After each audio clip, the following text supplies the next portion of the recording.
ಸುದ್ದಿ ಮತ್ತು ವಿಶ್ಲೇಷಣೆ. ನಾನು ಶಶಿಧರ್ ಭಟ್. ಕಾಂಗ್ರೆಸ್ ಪಕ್ಷದ ರಾಜಕಾರಣ. ದೇಶಾದ್ಯಂತ ಕಾಂಗ್ರೆಸ್ ದಿನದಿಂದ ದಿನಕ್ಕೆ ಕುಸಿತಾ ಇದೆ. ರಾಜ್ಯದಲ್ಲೂ ಪರಿಸ್ಥಿತಿ ಭಿನ್ನ ಆಗಿಲ್ಲ. ವಲಸಿಗರು ಮತ್ತು ಮೂಲ ನಿವಾಸಿಗಳ ನಡುವಿನ ಒಂದು ಯುದ್ಧ ಏನಿದೆ ಅದು ಈಗ ಬೀದಿಗೆ ಬಿದ್ದಿದೆ. ಇವತ್ತು AICCಯ ಪರವಾಗಿ ಮಧುಸೂದನ್ ಮಿಸ್ತ್ರಿ ಅವರು ಬೆಂಗಳೂರಿಗೆ ಆಗಮಿಸಿದರು. ಮಧುಸೂದನ್ ಮಿಸ್ತ್ರಿ ಅವರಿಗೆ ಕರ್ನಾಟಕದ ರಾಜಕಾರಣ ಭಾಳ ಚೆನ್ನಾಗಿ ಗೊತ್ತು, ಹತ್ತಿರದಿಂದ ಗೊತ್ತು. ಹಳೆಯ ತಲೆಮಾರಿನವರು ಅವರು. ಅಂದರೆ ರಾಜೀವ್ ಗಾಂಧಿ ಕಾಲದಿಂದ ಕಾಂಗ್ರೆಸ್ ಪಕ್ಷದಲ್ಲಿ ಇರುವಂಥ ವ್ಯಕ್ತಿ. ಸೋನಿಯಾ ಗಾಂಧಿ ಅವರಿಗೆ ಹತ್ತಿರ ಆಗಿದ್ದವರು. ಅವರು ಇವತ್ತು ಬೆಂಗಳೂರಿಗೆ ಬಂದರು. ಬಹಳ ಪ್ರಮುಖವಾದ ಕಾರಣ ಪ್ರತಿಪಕ್ಷದ ನಾಯಕನ ಸ್ಥಾನದ ನಿರ್ಧಾರ. ಇಷ್ಟು ದಿನಗಳಾದರೂ ಕೂಡ ಕಾಂಗ್ರೆಸ್ ಪ್ರತಿಪಕ್ಷದ ನಾಯಕ ಯಾರು ಅನ್ನುವುದನ್ನು ಆಯ್ಕೆ ಮಾಡೋದಕ್ಕೆ ಸಾಧ್ಯ ಆಗಲೇ ಇಲ್ಲ.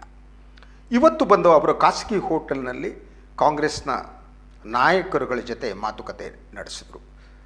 ಈ ಮಾತುಕತೆಗೆ 60 ಜನರ ಒಂದು ಪಟ್ಟಿಯನ್ನು ಸಿದ್ಧಪಡಿಸಲಾಗಿತ್ತು. ಅವರನ್ನು ಕರೆದು ಅಭಿಪ್ರಾಯ ಕೇಳೋದು ಅಂತ. ಯಾರು ನಿಮಗೆ ಮೂಲಭೂತವಾಗಿ ರೇಸ್ನಲ್ಲಿ ಇರುವವರು ಅಂದರೆ ಮಾಜಿ ಮುಖ್ಯಮಂತ್ರಿ ಸಿದ್ದರಾಮಯ್ಯ ಮತ್ತು ಹಿರಿಯ ನಾಯಕ HK ಪಾಟೀಲ್ರವರು. ಆದರೆ ಆವಾಗಲೇ ಇಡೀ ಕಾಂಗ್ರೆಸ್ನ ಒಳಗಡೆ ಒಂದು ತಳಮಳ ಶುರುವಾಗಿತ್ತು. ಈ ಪಟ್ಟಿಯ ಬಗ್ಗೆ ಮೂಲ ಕಾಂಗ್ರೆಸ್ಸಿಗರು ತಮ್ಮ ವಿರೋಧವನ್ನು ವ್ಯಕ್ತಪಡಿಸಿದರು. ಯಾಕೆಂದರೆ ಈ ಪಟ್ಟಿಯಲ್ಲಿ ಇರುವವರೆಲ್ಲ ಸಿದ್ದರಾಮಯ್ಯನವರ ಬೆಂಬಲಿಗರಾಗಿದ್ದಾರೆ. ಆದ್ದರಿಂದ ಸಿದ್ದರಾಮಯ್ಯನ ಪರವಾಗಿ ಹೇಳ್ತಾರೆ ಪಟ್ಟಿನೇ ಸರಿಯಿಲ್ಲ. ಆ ಪಟ್ಟಿಯನ್ನು ಸಿದ್ಧಪಡಿಸಿದವರು ಯಾರು, ಆ ಪಟ್ಟಿಗೆ ಸದಸ್ಯರನ್ನು ಆಯ್ಕೆ ಮಾಡೋದಕ್ಕೆ ಮಾನದಂಡಗಳೇನು, ಈ ಬಗ್ಗೆ ಯಾವ ವಿವರಗಳೂ ಇಲ್ಲ. ಸಿದ್ದರಾಮಯ್ಯನವರ ಸ್ಥಾನವನ್ನು, ಸಿದ್ದರಾಮಯ್ಯನವ್ರನ್ನ ಆ ಸ್ಥಾನಕ್ಕೆ ಬರದಂತೆ ನೋಡೋದಕ್ಕೆ ಮೂಲ ಕಾಂಗ್ರೆಸ್ಸಿಗರು ಈ ಕಂಕಣಬದ್ಧರಾಗಿರೋದು ನಿಜ. ಇವತ್ತು ಖಾಸಗಿ ಹೋಟೆಲ್ನಲ್ಲಿ ಮೂಲ ಕಾಂಗ್ರೆಸ್ಸಿಗರ ಗುಂಪಿನ BK ಹರಿಪ್ರಸಾದ್ ಮತ್ತು ಮುನಿಯಪ್ಪ ಅವರು ಇದ್ದರು. ಅವರ ಆಕ್ಷೇಪ ಈ ಪಟ್ಟಿಯ ಬಗ್ಗೆ ಆಗಿತ್ತು. ಕಾಂಗ್ರೆಸ್ನ ಹಣೆಬರಹ ಹಾಗೆ, ಅದಕ್ಕೊಂದು ಯಾವುದೇ ಒಂದು ಮೂಲಭೂತವಾದ ಕಾರಣಗಳು ಇನ್ನೊಂದು ಏನೂ ಇರಲ್ಲ. ಬೇಕಾ ಬಿಟ್ಟು ಯಾರು ಜನರು ಹ್ಯಾಂಗೆ ಆಯ್ಕೆ ಮಾಡಿದ್ರೋ ಗೊತ್ತಿಲ್ಲ, ಯಾರು ಆಯ್ಕೆ ಮಾಡಿದ್ರೋ ಗೊತ್ತಿಲ್ಲ, ಆಯ್ಕೆ ಮಾನದಂಡ ಏನೋ ಗೊತ್ತಿಲ್ಲ. ಆಯ್ಕೆ ಮಾಡಿದ್ರು, ಇವರು ವಿರೋಧ ಮಾಡಿದ್ರು. ಯಾಕಂದರೆ ಬಹುತೇಕ ಜನ ಸಿದ್ದರಾಮಯ್ಯನವರ ಬೆಂಬಲಿಗರು ಇದ್ದಾರೆ ಅಂತ. ಅದರ ಜೊತೆಗೆ ಏನು ಸಿದ್ದರಾಮಯ್ಯನವರ ನಿಷ್ಠರಾದ ಕೆಲವರು, ಬಹುಮುಖ್ಯವಾಗಿ ಏನು ಇವರಿದ್ದಾರೆ ಮುಸ್ಲಿಂ ಹಿರಿಯ ನಾಯಕರು, ಮಾಜಿ ಶಾಸಕರು, ಸಚಿವರು, ಅವರು ಕೆಲವು ಗುಂಪುಗಳನ್ನ ಕಟ್ಕೊಂಡು ಅದರಲ್ಲಿ ಕೆಲವು ಕಾಂಗ್ರೆಸ್ನ ಶಾಸಕರು ಇದ್ದರು. ಜಮೀರ್ ಅಹಮದ್ ಖಾನ್ ಅವರ ಜೊತೆಗೆ ಇನ್ನೂ ಕೆಲವರು ಬಂದಿದ್ದರು. ಅವರು ಪಟ್ಟಿಯಲ್ಲಿರಲಿಲ್ಲ. ಅವರು ತಾವು ನೋಡಬೇಕು, ಹೇಳಬೇಕು ಅಂತ ಸಿದ್ದರಾಮಯ್ಯನ ಪರವಾಗಿ. ಈ ನಡುವೆ ಪಟ್ಟಿಯನ್ನು ಬದಲಿಸಿ ಅನ್ನುವ ಒತ್ತಾಯ ಬೆಳಗ್ಗೆನೇ ಪ್ರಾರಂಭ ಆಗಿತ್ತು. ಈಗೇನು ಸದ್ಯದಲ್ಲೇ ಈ ವಾರದಲ್ಲಿ ರಾಜ್ಯ ಶಾಸನ ಸಭೆ ಅಧಿವೇಶನ ನಡೀತಾ ಇದೆ. ಅದಕ್ಕೆ ಮೊದಲು ನಾಯಕರನ್ನ ನೇಮಕ ಮಾಡಬೇಕು ಅನ್ನುವುದು ಕಾಂಗ್ರೆಸ್ ನಾಯಕತ್ವದ ಉದ್ದೇಶ. ಆದರೆ ಕಾಂಗ್ರೆಸ್ ದೇಶದ ಎಲ್ಲೆಡೆ ಶಿಥಿಲಗೊಳ್ತಾ ಇದೆ. ಕಾಂಗ್ರೆಸ್ ದೇಶದ ಬಹುತೇಕ ರಾಜ್ಯಗಳಲ್ಲಿ, ಹರಿಯಾಣದಲ್ಲಿ ಹಿರಿಯ ನಾಯಕರು, ಮಾಜಿ ಅಧ್ಯಕ್ಷರು ನಿನ್ನೆ ರಾಜೀನಾಮೆ ನೀಡಿದರು. ಟಿಕೆಟ್ ಹಂಚಿಕೆ ಸಂಬಂಧಪಟ್ಟ ಹಾಗೆ ಮಹಾರಾಷ್ಟ್ರದಲ್ಲಿ ಸಮಸ್ಯೆ ಇದೆ. ಅದರ ಜೊತೆಗೆ ನಿನ್ನೆ ಕೇಳಿ ಬಂದ ಆರೋಪ ಅಂದರೆ ಯಾರು ರಾಹುಲ್ ಗಾಂಧಿ ಅವರಿಗೆ ಹತ್ತಿರವಾಗಿದ್ದರೋ ಅವರನ್ನು ಪದಚ್ಯುತಗೊಳಿಸಲಾಗ್ತಾ ಇದೆ. ಅದಕ್ಕೆ ಅವಕಾಶ ಕೊಡ್ತಾ ಇಲ್ಲ ಅನ್ನುವ ಕೂಡು ಕಾಂಗ್ರೆಸ್ನಲ್ಲಿ ಕೇಳಿಬರ್ತದೆ. ಕಾಂಗ್ರೆಸ್ನವರಿಗೆ ಬುದ್ಧಿ ಬರಲ್ಲ. ಭಾಳ ಸಂದರ್ಭದಲ್ಲಿ ಅನಿಸುತ್ತೆ, ಏನು ಗಾಂಧೀಜಿ ಹೇಳಿದ್ರಲ್ಲ, ಕಾಂಗ್ರೆಸ್ ಅನ್ನುವುದು ಒಂದು ಆಂದೋಲನ, ರಾಜಕೀಯ ಪಕ್ಷವಾಗಿ ಬೇಡ, ಮುಚ್ಚಿಬಿಡಿ ಅಂತ. ಅದೇ ಸರಿ ಏನೋ ಅನ್ನಿಸೋದಕ್ಕೆ ಪ್ರಾರಂಭ ಆಗಿದೆ. ಯಾಕಂದರೆ ಕಾಂಗ್ರೆಸ್ ಒಳಗಡೆ ಒಂದು ರೋಗ ಇದೆ. ಆ ರೋಗ ಯಾವುದು ಅನ್ನುವುದು ಗೊತ್ತಿಲ್ಲ. ಅದು ಕ್ಯಾನ್ಸರ್ ಇದ್ದರೂ ಇರ್ಬೋದು, ಇನ್ನೊಂದು ನಾನು ಮೊನ್ನೆ ಹೇಳ್ತಾ ಇದ್ದಾಗ ಅದು ನರಗಳ ದೌರ್ಬಲ್ಯವೋ ಗೊತ್ತಿಲ್ಲ. ದೌರ್ಬಲ್ಯವಂತೂ ಕಾಂಗ್ರೆಸ್ಗೆ ಇದೆ. ಈ ರಾಜ್ಯ ನಾಯಕರಿಗೆ ಕನಿಷ್ಠ ಜವಾಬ್ದಾರಿ, ಹೊಣೆಗಾರಿಕೆ ಇದೆ ಅಂತ ನನಗೆ ಅನ್ನಿಸ್ತಾನೇ ಇಲ್ಲ. ಒಂದು, ರಾಜ್ಯ ಸರ್ಕಾರ ಸಂಪೂರ್ಣವಾಗಿ ವಿಫಲವಾಗಿದೆ. ಈ ಯಡಿಯೂರಪ್ಪನವರ ನೇತೃತ್ವದ ಸರ್ಕಾರ ಅಧಿಕಾರಕ್ಕೆ ಬಂದ ಮೇಲೆ ಬಹುಮಟ್ಟಿಗೆ ಈ ಸರ್ಕಾರ ಏನು ಮಾಡ್ತಾ ಇದೆ ಅನ್ನೋದು ಯಾರಿಗೂ ಅರ್ಥ ಆಗ್ತಾ ಇಲ್ಲ.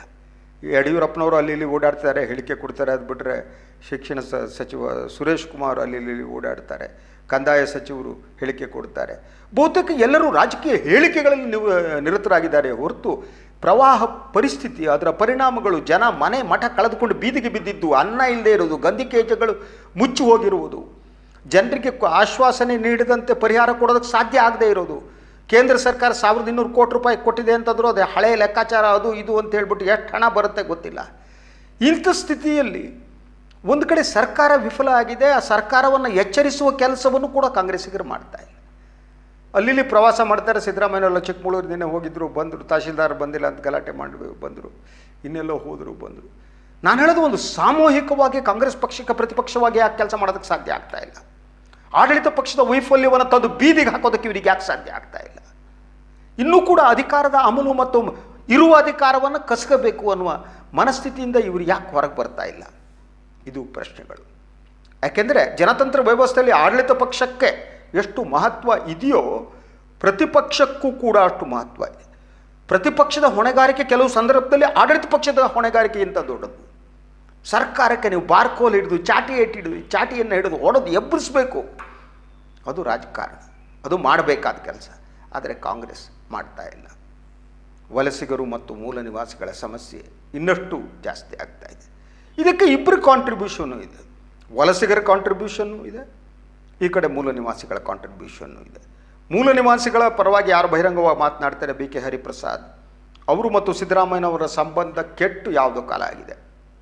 ಮುಖ್ಯಮಂತ್ರಿ ಅವರ ಸಿದ್ದರಾಮಯ್ಯ ಆಗಿದ್ದ ಕಾಲದಲ್ಲೇ ಹರಿಪ್ರಸಾದ್ ಅವರಿಗೆ ಭಿನ್ನಾಭಿಪ್ರಾಯ ಇತ್ತು. ಆದರೆ ಸಿದ್ದರಾಮಯ್ಯ ಮುಖ್ಯಮಂತ್ರಿ ಆಗುವ ಸಂದರ್ಭದಲ್ಲಿ ಇರಲಿಲ್ಲ. ನಂತರ ದಿನಗಳು ಅದೇನಾಯ್ತೋ ಗೊತ್ತಿಲ್ಲ. ಯಥಾ ಪ್ರಕಾರ ಸಿದ್ದರಾಮಯ್ಯನವರು ಅವ್ರನ್ನ ವಿಶ್ವಾಸಕ್ಕೆ ತೆಗೆದುಕೊಳ್ಳದೇ ಇರ್ಬೋದು. ಯಥಾ ಪ್ರಕಾರ ಸಿದ್ದರಾಮಯ್ಯನವರು ಹರಿಪ್ರಸಾದ್ ಹೇಳಿದ ಯಾವುದೋ ಕೆಲಸವನ್ನು ಮಾಡದೇ ಇರ್ಬೋದು. ಸೊ ವೈಮನಸ್ಸಿಗೆ ಬಹಳ ಸಣ್ಣ ಕಾರಣಗಳು ಸಾಕಾಗ್ತವೆ. ಯಾವತ್ತೂ ಕೂಡ ಬದುಕಿನಲ್ಲೂ ಹಾಗೆ ರಾಜಕಾರಣದಲ್ಲ. ರಾಜಕೀಯ ಅನ್ನೋದು ಬದುಕಿನಿಂದ ಹೊರತಾದದ್ದಲ್ಲ. ಯಾವುದೋ ಒಂದು ಸಣ್ಣ ಕಾರಣ ದೊಡ್ಡದಾಗ್ಬಿಟ್ಟು ಸಂಬಂಧವನ್ನು ಕೆಡಿಸ್ಬಿಡುತ್ತೆ. ಈ ಸಂಬಂಧ ಕೆಡೋದಕ್ಕೆ ಯಾರೋ ಬಹುಮುಖ್ಯವಾದ ತಾತ್ವಿಕ ಕಾರಣವಾಗಲಿ ಇನ್ನೊಂದು ಕಾರಣವಾಗಲಿ ಇರುತ್ತೆ ಅಂತ ನಾನು ನಂಬಿಲ್ಲ. ಅತಿ ಸಣ್ಣವಾದ್ದು, ಕ್ಷುಲ್ಲಕವಾದ್ದು, ಯಾರಾದರೂ ತಿರಸ್ಕರಿಸ್ಬೋದಾದ್ದು, ಯಾರಾದರೂ ಮರಿಬೋದಾದ್ದು, ಯಾರಾದರೂ ಗಂಭೀರವಾಗಿ ತೆಗೆದುಕೊಳ್ಬೇಕಾದ ವಿಚಾರ ಅಲ್ಲದೆ ಇರ್ಬೋದು.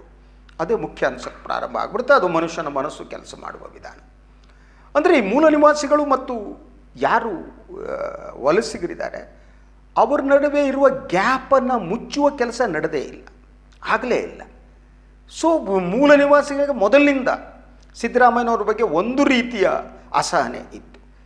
ಏನು 2005-6ರಲ್ಲಿ ಇದಕ್ಕಿದ್ದಾಗ ಪಕ್ಷಕ್ಕೆ ಬಂದುಬಿಟ್ಟು ಇವರು ಮುಖ್ಯಮಂತ್ರಿ ಆಗ್ಬಿಟ್ರಲ್ಲ, ನಾವೆಲ್ಲ ಇಷ್ಟು ವರ್ಷ ರಾಜಕಾರಣದಲ್ಲಿದ್ದೀವಿ ಅನ್ನುವ ಮನಸ್ಥಿತಿ ಮೂಲ ಕಾಂಗ್ರೆಸ್ಸಿಗರದ್ದು. ಸಿದ್ದರಾಮಯ್ಯನವ್ರದ್ದು ಇದಕ್ಕೆ ತಾನು ಈ ಪಕ್ಷಕ್ಕೆ ಹೊಸದಾಗಿ ಬಂದಿದ್ದೀನಿ, ಸೊ ನಾನು ಇವ್ರನ್ನೆಲ್ಲ ವಿಶ್ವಾಸಕ್ಕೆ ತೆಗೆದುಕೊಳ್ಳೋದಕ್ಕೆ ಏನು ಮಾಡಬೇಕು ಅಂತ ಅವರ ಜೊತೆ ಮಾತು, ಸಮಾಲೋಚನೆ, ಸಂವಾದ ನಡೆಸುವ ಕೆಲಸವನ್ನು ಸಿದ್ದರಾಮಯ್ಯ ಮಾಡೇ ಇಲ್ಲ. ಅವರು ತಮ್ಮಷ್ಟಕ್ಕೆ ತಾವು ಕೆಲಸ ಮಾಡ್ತಾ ಹೋದರು. ತಮಗೆ ಬೇಕಾದ ಗುಂಪನ್ನು ಇಟ್ಕೊಂಡ್ರು, ತಮಗೆ ಬೇಕಾದ ಜನರನ್ನು ಇಟ್ಕೊಂಡ್ರು. ಈ ಹಿರಿಯರು ಅನ್ನುವ ಅಹಮಿಕೆ ಏನಿದೆ, ಮೂಲ ನಿವಾಸಿಗಳಿಗೆ ಒಂದು ರೀತಿಯ ಅಹಮಿಕೆ ಇರೋಕ್ಕೆ ಸಾಧ್ಯ. ಯಾಕಂದರೆ ಕಾಂಗ್ರೆಸ್ ಪಕ್ಷವನ್ನು ಕಟ್ಟಿದವ್ರು ನಾವು ಕಂಡ್ರೆ ಕಾಂಗ್ರೆಸ್ ಪಕ್ಷ ನಮ್ಮದು, ನೀವು ಹೊಸದಾಗಿ ಬಂದಿದ್ದೀರಿ, ನೀವು ನಮ್ಮ ಮನೆ ಬಾಗಿಲಿಗೆ ಬರಬೇಕು, ನಮಸ್ಕಾರ ಅನ್ನಬೇಕು ಅನ್ನುವ ಮನಸ್ಥಿತಿ ಇರುತ್ತೆ. ಇವರು ನಿಮ್ಮನ್ನು ಯಾರು ಕೇಳಬೇಕು, ನನಗೆ ಜನರ ಬೆಂಬಲ ಇದೆ, ಕಾಂಗ್ರೆಸ್ ಹೈಕಮಾಂಡ್ ನನಗೆ ಈ ಸ್ಥಾನಕ್ಕೆ ತಂದೆ, ನೀವು ಯಾರ್ರಿ ಅನ್ನೋ ರೀತಿ ಅದು ಮೂಲಭೂತವಾದ ಉಡಾಫೆ ಏನಿದೆ ಅದು ಸಿದ್ದರಾಮಯ್ಯನವರು. ಅದು ಅಧಿಕಾರ ಇದ್ದಾಗ ಮುಚ್ಚಿ ಹೋಗಿತ್ತು. ಯಾಕಂದರೆ ಚುನಾವಣೆಗಳಲ್ಲಿ ನೀವು ಗೆದ್ದಾಗ ನಿಮ್ಮ ವಿರೋಧಿಗಳು ಬಾಯಿ ಮುಚ್ಕೊಂಡಿರ್ತಾರೆ. ಸಿದ್ದರಾಮಯ್ಯ ಪಾರ್ಲಿಮೆಂಟ್ ಎಲೆಕ್ಷನನ್ನು, ಅಸೆಂಬ್ಲಿ ಎಲೆಕ್ಷನನ್ನು ಗೆಲ್ಲಿಸಿದ್ರೆ, ಕಾಂಗ್ರೆಸ್ನ ಅಧಿಕಾರಕ್ಕೆ ತಂದಿದ್ದರೆ, ಸ್ವತಂತ್ರವಾಗಿ ಅಧಿಕಾರ ಮಾಡುವ ಸ್ಥಿತಿಯನ್ನು ಅವರು ನಿರ್ಮಿಸಿಬಿಟ್ಟಿದ್ದರೆ ಆಗ ಇವರು ಬಾಲ ಬಿಚ್ಚಕ್ಕಾಗ್ತಿರಲಿಲ್ಲ. ಆ ದೃಷ್ಟಿಯಲ್ಲಿ ಸಿದ್ದರಾಮಯ್ಯ ವಿಫಲರಾದರು. ಪಾರ್ಲಿಮೆಂಟ್ ಎಲೆಕ್ಷನ್ ಇರಲಿ, ಎಸ್ ಮೋದಿ ಹವಾ ಇತ್ತು, ಇನ್ನೊಂದಿತ್ತು ಮತ್ತೊಂದಿತ್ತು, I can understand. But assembly ಎಲೆಕ್ಷನ್ನಲ್ಲಿ ನೀವು 80ಕ್ಕಿಂತ ಹೆಚ್ಚು ಸ್ಥಾನವನ್ನು ತೆಗೆದುಕೊಳ್ಳೋಕೆ ಸಾಧ್ಯ ಆಗದಿದ್ದರೆ ಯಾಕಾಗಿಲ್ಲ? ಅದರ ಹೊಣೆಗಾರಿಕೆ ಯಾರಿಗೆ? ಇದನ್ನು ಸಿದ್ದರಾಮಯ್ಯನವರ ವೈಫಲ್ಯ ಅನ್ನಬೇಕೋ ಅಥವಾ ಇದರ ನೈತಿಕ ಜವಾಬ್ದಾರಿಯನ್ನು ಸಿದ್ದರಾಮಯ್ಯ ವಹಿಸಬೇಕೋ ಬೇರೆಯವರು ವಹಿಸಬೇಕು? ಇದು ಪ್ರಶ್ನೆಗಳು. ಸಾಧಾರಣವಾಗಿ ಯಾವಾಗ 2 ಇಲೆಕ್ಷನ್ಗಳನ್ನು ಸೋತರೋ ಆವಾಗ ಹಳೆಯ ತಲೆಮಾರಿನ ಜನ ಅಥವಾ ಮೂಲ ನಿವಾಸಿಗಳು ಎಸ್ ತಮ್ಮ ಬತ್ತಳಿಕೆಯಲ್ಲಿರುವ ಬಾಣವನ್ನು ಬಿಡೋದಕ್ಕೆ ಸಿದ್ಧರಾದರು. ಇವತ್ತು ಕೂಡ ಅವರ ಮೂಲ ಹೇಳಿಕೆ ಏನು ಅಂತಂದರೆ, ಮಧುಸೂದನ್ ಮಿಸ್ತ್ರಿ ಅವರ ಮುಂದೆ ಮೂಲಗಳ ಪ್ರಕಾರ 2 ಇಲೆಕ್ಷನ್ನಲ್ಲಿ ಮಾನ ಮರ್ಯಾದೆ ಹೋಗಂಗೆ ಹೊಡ್ಸ್ಕೊಂಡಿದ್ದೀವಿ, ಸಿದ್ದರಾಮಯ್ಯನವ್ರನ್ನ ಮತ್ತೆ ಪ್ರತಿಪಕ್ಷದ ನಾಯಕರನ್ನಾಗಿ ಮಾಡಿದರೆ ನಾವು ಮತ್ತೆ ಹೊಡ್ಸ್ಕೊತೀವಿ ಅಂತ. ಸೊ ಇದು ಸಂಪೂರ್ಣ ಸತ್ಯವೂ ಅಲ್ಲ, ಸಂಪೂರ್ಣ ಸುಳ್ಳು ಅಲ್ಲ. ಯಾಕೆಂದರೆ ಸಿದ್ದರಾಮಯ್ಯನವರು ಬಿಟ್ಟು ಕಾಂಗ್ರೆಸ್ ಇನ್ನಷ್ಟು ದುರ್ಬಲಗೊಳ್ಳುತ್ತೆ. ಸಿದ್ದರಾಮಯ್ಯನವರು ಬಿಟ್ಟು ರಾಜಕಾರಣ ಮಾಡೋದಕ್ಕೆ ಕಾಂಗ್ರೆಸ್ಸಿಗೆ ಇವತ್ತಿನ ಸ್ಥಿತಿಯಲ್ಲಿ ಸಾಧ್ಯ ಇಲ್ಲ. ಯಾಕಂದರೆ ಇವತ್ತು ಸಿದ್ದರಾಮಯ್ಯನವರು ಕರ್ನಾಟಕ ಕಾಂಗ್ರೆಸ್ನ ಜನನಾಯಕರು ಅನ್ನೋದರಲ್ಲಿ ಅನುಮಾನ ಇಲ್ಲ. ಅವರಿಗೆ ಜನರ ಬೆಂಬಲ ಇದೆ, ಅವರಿಗೆ ಕಮ್ಯುನಿಟಿ ಬೆಂಬಲ ಇದೆ, ಹಿಂದುಳಿದ ವರ್ಗದ ಬೆಂಬಲ ಇದೆ, ಎಲ್ಲ ಇದೆ ನಿಜ. ಆದರೆ ಅದೊಂದೇ ನಿಮ್ಮನ್ನು ಜಯ ತರಲಾರದು. ನೀವು ಸಿದ್ದರಾಮಯ್ಯನವರ ರಾಜಕೀಯ ಶಕ್ತಿ 60-70 ಸೀಟ್ಗಳಲ್ಲೇ ಇದೆ ಅನ್ನೋದನ್ನು ಯಾರೂ ಡಿನೈ ಮಾಡೋಕ್ಕಾಗಲ್ಲ ಇವತ್ತಿನ ಸ್ಥಿತಿಯಲ್ಲಿ. ಸೊ ನಿಮಗೆ 100 ಗಡಿ ದಾಟಬೇಕು, 112-13ಕ್ಕೆ ಹೋಗಬೇಕು ಅಂತಂದರೆ ಉಳಿದ ಕೆಲವು ಪರಿಕರಗಳು ಬೇಕು, ಉಳಿದ ಕೆಲವು ಬೆಂಬಲ ಬೇಕು, ಜನಸಮುದಾಯವನ್ನು ಒಳಗೊಳ್ಳಬೇಕು. ಆ ಒಳಗೊಳ್ಳುವುದೇನಿದೆ ಅದು ಸಿದ್ದರಾಮಯ್ಯವ್ರಿಗೆ ಕಷ್ಟ. ಸಿದ್ದರಾಮಯ್ಯ ಯಾಕಂದರೆ ಬ್ರ್ಯಾಂಡ್ ಆಗಿದ್ದಾರೆ, ಒಂದು ರೀತಿ ಹಿಂದುಳಿದ ವರ್ಗಗಳ ನಾಯಕ ಅಂತ ಬ್ರ್ಯಾಂಡ್ ಆಗಿದ್ದು ಕೂಡ ಪ್ಲಸ್ ಮೈನಸ್ ಆಗಿ ಎರಡೂ ಕೆಲಸ ಮಾಡುತ್ತೆ. ಅವರು ಕುರುಬರ ನಾಯಕ ಅನ್ನುವ ಮೂಲಕ ಕುರುಬರನ್ನು ಒಗ್ಗೂಡಿಸಿದರೆ ಉಳಿದವರನ್ನು ದೂರ ತಗೊಂಡೋಗುತ್ತೆ. ಅದೇ ಭಾಳ ಮುಖ್ಯವಾದ್ದು. ಅದೇ ರೀತಿ ಉಳಿದವರು ನೀವು ಯಾರು ಈಗ ಮೂಲ ನಿವಾಸಿಗಳಿದ್ದಾರೆ ಅವರಿಗೆ ಮತ ತರುವ ಶಕ್ತಿ ಇಲ್ಲ, ಅವರಲ್ಲಿ ಯಾರೂ ಜನನಾಯಕರು ಇಲ್ಲ. ಎಚ್ ಕೆ ಪಾಟೀಲ್ ಹೆಸರನ್ನ ಮುಂದೆ ಇಡಲಾಗ್ತಾ ಇದೆ. ಆದರೆ ಎಚ್ ಕೆ ಪಾಟೀಲ್ ಸಮಸ್ಯೆ ಅಂದರೆ ಅವರು ಜನರ ನಡುವಿನಿಂದ ಬಂದ ನಾಯಕ ಅಲ್ವೇ ಅಲ್ಲ. ಅವರ ಆರ್ಗನೈಸೇಷನ್ ಕೆಪಾಸಿಟಿ ಕೂಡ ಪ್ರಶ್ನಾರ್ಹವಾದ್ದು. ಅದರಂತೆ ಪ್ರತಿಪಕ್ಷದ ನಾಯಕರಾಗಿ ಅವರು ಯಶಸ್ವಿ ಆಗ್ತಾರೆ ಅಂತ ಹೇಳಿದ್ರೆ ಅವರು ವೈಚಾರಿಕವಾಗಿ ಒಂದು ಹಂತಲ್ಲಿ ನಿಲ್ಬೋದು. ಆದರೆ ನಿಜ ರಾಜಕಾರಣವನ್ನು ಎದುರಿಸುವ ಶಕ್ತಿ ಎಚ್ ಕೆ ಪಾಟೀಲ್ರಿಗಿದೆ ಅಂತ ಹೇಳೋದು ಕಷ್ಟ. ಎಚ್ ಕೆ ಪಾಟೀಲ್ರನ್ನ ಬಿಟ್ಬಿಡಿ. ಇನ್ನು ಬಿ ಕೆ ಹರಿಪ್ರಸಾದ್ ಅವರು ಬೆಂಗಳೂರು ಲೋಕಸಭಾ ಇಲೆಕ್ಷನಲ್ಲಿ ನಿಂತಾಗೆಲ್ಲ ಬಿದ್ದಿದ್ದಾರೆ. ಅವರು ಲೋಕಸಭೆಯನ್ನು ಪ್ರವೇಶಿಸೋದಕ್ಕೆ ಸಾಧ್ಯ ಆಗಿಲ್ಲ. ಆದ್ದರಿಂದ ಸತತವಾಗಿ ಅವರು ರಾಜ್ಯಸಭೆ ಸದಸ್ಯರಾಗಿ ತಮ್ಮ ರಾಜಕೀಯವನ್ನು ಮುಂದುವರಿಸ್ಕೊಂಡು ಬಂದರು. ಹಾಗೆಯೇ ದೆಹಲಿಯಲ್ಲಿ ಅವರು ಪವರ್ಫುಲ್ ನಾಯಕರು ಅನ್ನೋದು ನಿಜ. ಆದರೆ ಅವರಿಗೆ ಜನ ನಾಯಕ ಅಲ್ಲ, ಜನರ ಬೆಂಬಲವನ್ನು ಕ್ರೋಢೀಕರಿಸುವ ಶಕ್ತಿ ಹರಿಪ್ರಸಾದ್ಗೆ ಇಲ್ಲ. ಆ ಕಾರಣಕ್ಕಾಗಿ ಅದು ಈ ಯಾರು ಮೂಲ ನಿವಾಸಿಗಳಿದ್ದಾರೆ, ಮೂಲ ನಿವಾಸಿಗಳ ಸಮಸ್ಯೆ ಇದು. ಅದರಲ್ಲಿ ಇರೋದ್ರಲ್ಲಿ ಬೆಟರ್ ಹೋದರೆ ಮಲ್ಲಿಕಾರ್ಜುನ ಖರ್ಗೆ ಅವರು ಬಹಿರಂಗವಾಗಿ ಬರ್ತಾ ಇಲ್ಲ. ಮಲ್ಲಿಕಾರ್ಜುನ ಖರ್ಗೆ ಅವರಿಗೆ ಸ್ವಲ್ಪ ಮಟ್ಟಿಗೆ ಶಕ್ತಿ ಇದೆ, ಆದರೂ ಕೂಡ ಬೇರೆ ಬೇರೆ ಕಾಸ್ಟ್ ಕಾಂಬಿನೇಷನ್ನಲ್ಲಿ ಪ್ರಾಬ್ಲಮ್ ಇದೆ ಅವರಿಗೆ.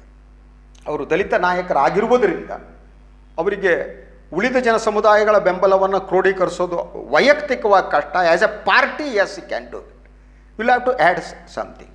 ಇನ್ನು ಮುನಿಯಪ್ಪನವರು ಅವ್ರನ್ನ ಗಂಭೀರವಾಗಿ ತಗೊಳ್ಳೋಕೆ ಅಗತ್ಯ ಇಲ್ಲ. ಅವರಿಗೆ ವೈಯಕ್ತಿಕ ಸಿಟ್ಟಿದೆ, ಕಳೆದ ಇಲೆಕ್ಷನ್ನಲ್ಲಿ ಬಿದ್ದಿದ್ದಾರೆ. ಬಿದ್ದಂಥ ಸಂದರ್ಭದಲ್ಲಿ ಅದು ಬೆಳೆಸೋಕೆ ರಮೇಶ್ ಕುಮಾರ್ ಕಾರಣ. ರಮೇಶ್ ಕುಮಾರ್ ಅವರಿಗೆ ಸಿದ್ದರಾಮಯ್ಯ ಬೆಂಬಲ ಕೊಟ್ಟಿದ್ದಾರೆ, ರಮೇಶ್ ಕುಮಾರ್ ಸಿದ್ದರಾಮಯ್ಯ ಅವರ ಗುಂಪಿನವರು. ಇಂಥ ವೈಯಕ್ತಿಕ ಕಾರಣಗಳಿವೆ. ಬಟ್ ಮುನಿಯಪ್ಪನವರು ಸದಾ ಹೊಂದಾಣಿಕೆಯ ರಾಜಕಾರಣ ಮಾಡ್ಕೊಬಂದವರು. ಅವರಿಗೆ ಎಲ್ಲ ಪಕ್ಷಗಳಲ್ಲೂ ಸ್ನೇಹ ಇದ್ದಾರೆ, ಲಾಭ ಇದ್ದರೆ ಯಾರ ಜೊತೆಗೆ ಯಾರ ಮನೆ ಬಾಗಿಲಿಗೂ ಹೋಗಬಲ್ಲವರು ಮುನಿಯಪ್ಪ. ಆದ್ದರಿಂದ ಅವರಿಗೆ ಅದನ್ನು ನಡೆಸುವ ಶಕ್ತಿ ಮುನಿಯಪ್ಪನವರಿಗಿಲ್ಲ. ಸೊ ಇನ್ನು ಉಳಿದಂತೆ ಬಹಳಷ್ಟು ನಾಯಕರ ಹೆಸರುಗಳೇ ನಮ್ಮ ಮನಸ್ಸಿಗೆ ಬರಲ್ಲ, ಅಂಥ ನಾಯಕರುಗಳವರು. ಹಾಗಿದ್ದರೆ ಈ ಸಮಸ್ಯೆಗೆ ಪರಿಹಾರ ಏನು? ಸೊ ಈ ಯಾರು ಮೂಲ ನಿವಾಸಿಗಳು ಇವತ್ತು ಮಧುಸೂದನ ಮಿಸ್ತ್ರಿಯವರ ಮುಂದೆ ಹೇಳಿರುವ ಇನ್ನೊಂದು ವಿಚಾರ ಅಂದರೆ ಸಾಮೂಹಿಕ ನಾಯಕತ್ವ ಬೇಕು ಅಂತ. ಬಟ್ ಇವತ್ತಿನ ರಾಜಕಾರಣದಲ್ಲಿ ಯಾವುದೇ ಸಾಮೂಹಿಕ ನಾಯಕತ್ವ ಜಯವನ್ನು ತಂದುಕೊಡ್ಲಾರದು. ಇವತ್ತಿನ ದಿನ ಒಬ್ಬ ನಾಯಕ ಇರಬೇಕು, ಆ ನಾಯಕ ಪಕ್ಷವನ್ನು ಅಧಿಕಾರಕ್ಕೆ ತರಬೇಕು. ಪಕ್ಷದ ಏನು ಮತ ಬ್ಯಾಂಕ್ ಇದೆ ಅದನ್ನ ಬಳಸಿ you will have to get something extra. ಹಾಗಿದ್ರೆ ಮಾತ್ರ ಅಧಿಕಾರಕ್ಕೆ ಬರೋಕ್ಕೆ ಸಾಧ್ಯ. ಸಾಮೂಹಿಕ ನಾಯಕತ್ವದಲ್ಲಿ ಏನೂ ಮಾಡೋಕ್ಕಾಗಲ್ಲ. 4 ಜನ ಕೂತ್ಕೊಬಿಟ್ಟು ಕಾಫಿ ಕುಡಿದು ಯಾವುದೇ ತೀರ್ಮಾನಕ್ಕೆ ಬರದೆ ಜಗಳ ಮಾಡ್ಕೊಂಡು ಮನೆಗೆ ಹೋಗ್ಬೋದಷ್ಟೆ. ತೀರ್ಮಾನ ತೆಗೆದುಕೊಳ್ಳೋಕೆ ಒಪ್ಪಬೇಕು. ಆದರೆ ಇವತ್ತು ಕಾಂಗ್ರೆಸ್ ರಾಹುಲ್ ಗಾಂಧಿಯ ನಂತರ ಸೋನಿಯಾ ಗಾಂಧಿ ಬಂದ ಮೇಲೆ ಕಾಂಗ್ರೆಸ್ ಪಕ್ಷಕ್ಕೆ ಇನ್ನಷ್ಟು ಜೀವ ತುಂಬುವುದಕ್ಕೆ ಬದಲಾಗಿ ಕಾಂಗ್ರೆಸ್ ಶಿಥಿಲಗೊಳ್ತಾ ಇದೆ. ಅದಕ್ಕೆ ಕಾರಣ ಏನು? ಅದಕ್ಕೆ ಕಾರಣಗಳಿವೆ. ಮೊದಲನೇದಾಗಿ ರಾಹುಲ್ ಗಾಂಧಿ ಅವರು ಪಕ್ಷದ ಅಧ್ಯಕ್ಷರಾದ ಮೇಲೆ ಹೊಸ ಯುವಕರುಗಳಿಗೆ ಅವಕಾಶ ಕೊಡಬೇಕು ಅನ್ನೋದನ್ನು ಅವರು ಇದು ಮಾಡಿದ್ರು. ಆ ಕಾರಣಕ್ಕೆ ಸಚಿನ್ ಪೈಲಟ್ ಇರ್ಬೋದು. ಸೊ ಯುವ ನಾಯಕರ ಒಂದು ಗುಂಪನ್ನು ಕಟ್ಟಿ ಪಕ್ಷವನ್ನು ಅಧಿಕಾರಕ್ಕೆ ತರೋಕ್ಕೆ ಯತ್ನ ಮಾಡಿ ಫೇಲ್ ಆದರು. ಈಗ ಸೋನಿಯಾ ಗಾಂಧಿಯವರು ಪಕ್ಷದ ಅಧ್ಯಕ್ಷತೆಯನ್ನು ವಹಿಸಿಕೊಂಡ ಮೇಲೆ ಅವರ ಸುತ್ತಮುತ್ತ ಇರುವ ಹಳೆಯ ನಾಯಕರುಗಳೇನಿವೆ ಅವರು ಮತ್ತೆ ಸುತ್ತುವರೆದರು. ಅವರು ಭಾಳಷ್ಟು ಜನ 60+, 70+, 80+ ಜನ. ಸೊ ಅವರು ಮುನ್ನೆಲೆಗೆ ಬಂದ ತಕ್ಷಣ ಯಾರು ರಾಹುಲ್ ಗಾಂಧಿಯವರು ಯಾರು ಬೆಳೆಸಿದ್ರೋ ಅವರು ಪ್ರತಿಭಟಿಸೋಕೆ ಪ್ರಾರಂಭ ಮಾಡಿದ್ರು. ಅದು ರಾಜಸ್ಥಾನದಲ್ಲಿ ನಡೀತಾ ಇದೆ, ಅದು ಮಹಾರಾಷ್ಟ್ರದಲ್ಲಿ ನಡೀತಾ ಇದೆ, ಅದು ಮಧ್ಯಪ್ರದೇಶದಲ್ಲಿ ನಡೀತಾ ಇದೆ. ಸೊ ಬಹುತೇಕ ರಾಜ್ಯಗಳಲ್ಲಿ ಹೊಸ ತಲೆಮಾರು ಮತ್ತು ಹಳೆಯ ತಲೆಮಾರಿನ ನಡುವಿನ ಸಂಘರ್ಷ ಪ್ರಾರಂಭ ಆಗೋಯಿತು. ಯಾಕೆಂದರೆ ಯಾರು ಯುವಕರುಗಳಿದ್ದರು, ಯಾರು ಹೊಸ ಟೀಮನ್ನು ರಾಹುಲ್ ಗಾಂಧಿ ಕಟ್ಟೋದಕ್ಕೆ ಹೊರಟಿದ್ರು, ಇದ್ದಕ್ಕಿದ್ದಾಗ ಆ ಟೀಮ್ಗಳು ನೇಪಥ್ಯಕ್ಕೆ ಸರಿದು ಹಳೆಯ ರಾಜಕಾರಣಿಗಳು, ಸೋನಿಯಾ ಗಾಂಧಿ ಅವರ ಕಾಲದ ರಾಜಕಾರಣಿಗಳು ಮತ್ತೆ ಮುನ್ನೆಲೆಗೆ ಬಂದರು. ಇಲ್ಲಿ ಸಮಸ್ಯೆ ಪ್ರಾರಂಭ ಆಯಿತು. ಈ ಸಮಸ್ಯೆ ಬಗೆಹರಿಸುವ ಲಕ್ಷಣಗಳು ಕೂಡ ಕಾಣ್ತಾ ಇಲ್ಲ. ಈಗ ಮಹಾರಾಷ್ಟ್ರದಲ್ಲಿ ಬಂದರೆ ಇಟ್ ಇಸ್ ಸೀರಿಯಸ್ ಪ್ರಾಬ್ಲಮ್. ಮಧ್ಯಪ್ರದೇಶದಲ್ಲಿ ಗೊತ್ತಿಲ್ಲ, ಕಮಲ್ನಾಥ್ ಎಷ್ಟು ಕಾಲ ಅಧಿಕಾರದಲ್ಲಿರ್ತಾರೆ, ಏನಾಗ್ತಾರೆ ಗೊತ್ತಿಲ್ಲ. ಅಲ್ಲಿಯ ಒಳ ಜಗಳ ಭಾಳ ತೀವ್ರವಾಗಿದೆ. ಸೊ ದೇಶದಲ್ಲಿ ಎಲ್ಲ ಕಡೆ ಕಾಂಗ್ರೆಸ್ ಒಳ ಜಗಳ ಹೆಚ್ಚಾಗ್ತಾ ಇದೆ. ಅದು ಯಾವಾಗ ಆಗುತ್ತೆ ಅಂದರೆ, ಅವರಿಗೆ ಬಿ ಜೆ ಪಿಯನ್ನು ಎದುರಿಸಬೇಕು ಅನ್ನೋ ಒಂದು ಆತ್ಮಸ್ಥೈರ್ಯ, ಸೈದ್ಧಾಂತಿಕ ರಾಜಕಾರಣ ಇದ್ದರೆ ಹೀಗಾಗ್ತಿರಲಿಲ್ಲ. ಇದೆಲ್ಲ ಅಧಿಕಾರ ಕೇಂದ್ರಿತ ರಾಜಕಾರಣ. ಕರ್ನಾಟಕದಲ್ಲೂ ಅಷ್ಟೆ, ಬಿ ಜೆ ಪಿಯನ್ನು ಎದುರಿಸುವುದಕ್ಕೆ ಸಾವಿರ ಅಸ್ತ್ರಗಳಿದ್ವು, ಆದರೆ ಆ ಅಸ್ತ್ರಗಳನ್ನು ಬಳಸುವುದಕ್ಕೆ ಇವರು ಕೈ ಏಳ್ತಾ ಇಲ್ಲ. ಯಾಕಂದರೆ they are busy with some other thing. ಬೇರೆ ಕೆಲಸದಲ್ಲಿ ಇವರು ನಿರತರಾಗಿದ್ದಾರೆ. ಯಾರು ಪ್ರತಿಪಕ್ಷದ ನಾಯಕರಾಗಬೇಕು, ಯಾರು ಎಲ್ಲಿ ಕೂತ್ಕೋಬೇಕು, ಯಾರ ಗೂಟದ ಕಾರ್ ಬೇಕು, ಏನು ಬೇಕು ಇನ್ನೋದರಲ್ಲಿ ನಿರತರಾಗಿದ್ದಾರೆ. ಪಕ್ಷ ನಾಶ ಆಗ್ತಾ ಇರೋದು, ಒಳಗಡೆ ರೋಗ ಹಿಡಿದು ವ್ರಣ ಬಂದು ಸಾಯ್ತಾ ಇರುವುದು ಇವರಿಗೆ ಅರ್ಥ ಆಗಲ್ಲ, ಗೊತ್ತಾಗ್ತಾ ಇಲ್ಲ. ತಮಗಾಗಿರುವ ರೋಗದ ಅರಿವೇ ಇಲ್ಲದ ಇವರು ಬದುಕುಳಿಯೋದು ಕಷ್ಟ. ಕಾಂಗ್ರೆಸ್ ಈಗ ಅತೀವವಾದ ಹೀನಾಯ ಸ್ಥಿತಿಯಲ್ಲಿದೆ.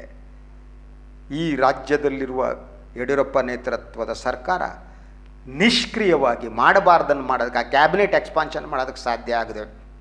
ಕೇವಲ 15 ಸಚಿವರನ್ನ ಇಟ್ಕೊಂಡು, 3 ಉಪಮುಖ್ಯಮಂತ್ರಿಗಳನ್ನ ಇಟ್ಕೊಂಡು ಯಾರು ಏನು ಮಾಡ್ತಾರೆ ಗೊತ್ತಿಲ್ಲದಿರುವ ಸ್ಥಿತಿಯಲ್ಲಿ, ಇನ್ನೊಂದು ಕಡೆ ರಾಜ್ಯದ ಜನ ಬರಗಾಲದಿಂದ, ರಾಜ್ಯದ ಪ್ರವಾಹದಿಂದ ತಲ್ಲಣಿಸುತ್ತಿರುವ ಈ ಸಂದರ್ಭದಲ್ಲಿ ತಾವು ಏನು ಮಾಡಬೇಕು ಅಂತ ಕನಿಷ್ಠ ಜ್ಞಾನವೂ ಕೂಡ ಕಾಂಗ್ರೆಸ್ ನಾಯಕರಿಗಿಲ್ಲ.